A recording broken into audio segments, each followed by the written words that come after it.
Ebi bigambirwa bakaba b'amashomero g'abantu buntu kuruga muri Kampala bari kwigitira mu kigombe cya National Private Education Institutions Association babiri badaire Emirates National Primary School eri kushangwa Rugazi aho muri Mbararasi. Aba babiri bari mu kushijumwa kureba amashomero gari mu kigombe cyabo ubwo ari kushomesa no kutwariza abigi ubwo hati amana bagatire mu kurebeka ngo abana batomongora he bari kushoma icyo kumanywa nka competence based education. Benchmarking theme is very clear.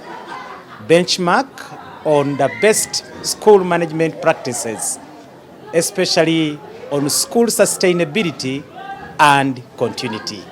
Wanyuma yo kurambura uko abana bari kushoma n'uburaro bwabo ahishomere rya Emirates National Primary School aba basimire buri kimwe ahabu kuba kiri ahamutindo Jules Basiku chairperson wa National Private Education Institutions Association ashabire bakama b'amashomero ga private okwegita ahabibina bitare bimwe na bimwe okugirira kariya hamwe. We saw a lot of integration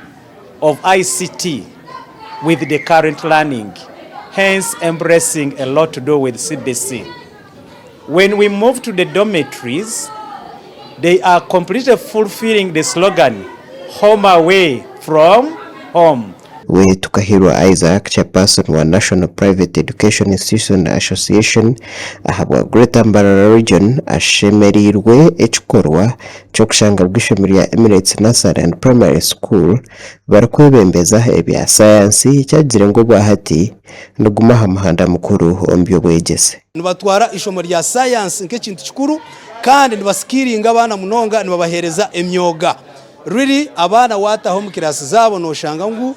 nubega skills ebintu ebyo kwebisaho nabaruga ahishomera aha baba takine school fees ninga bamara okushoma nibabasa kwebisaho so twashemerwa munonga bwo kureba ngo really ishomereri riene that practice. Cyo butungi Zainab mukama w'ishomereri hiriya Emirates National Primary School we agiziregu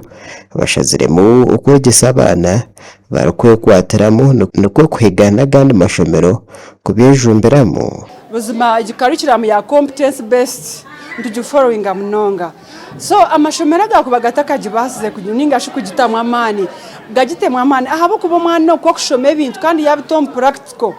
omwana ogwa bikwataje abasa kurugaha nawe akareba kuyayongera aha knowledge nawe akareba technology eryo eruho akabasa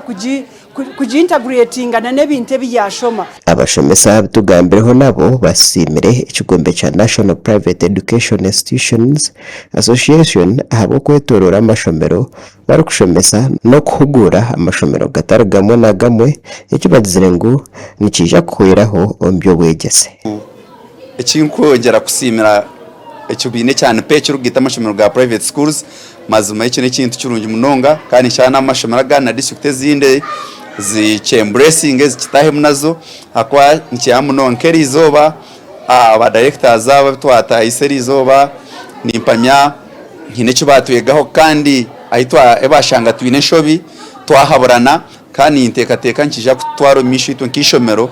bazze wanonga bazze kuberanga batukola ko benchmarking tubebaza olwo mulimo gwe bazzokola okulabanga bazzo kwetegereza balabe director munabwe Madam Chobutun Zainab atusewa n'essomero lye and biki byayina ebyo byasobola okuberanga aina progress jakoze eki jatuseko obwa hati ekigombe eki kya National Private Education Institutions Association obuhereza bwacyo bwashyira mu za district 12 mu Uganda makuraga gashakwa yana kankwasa.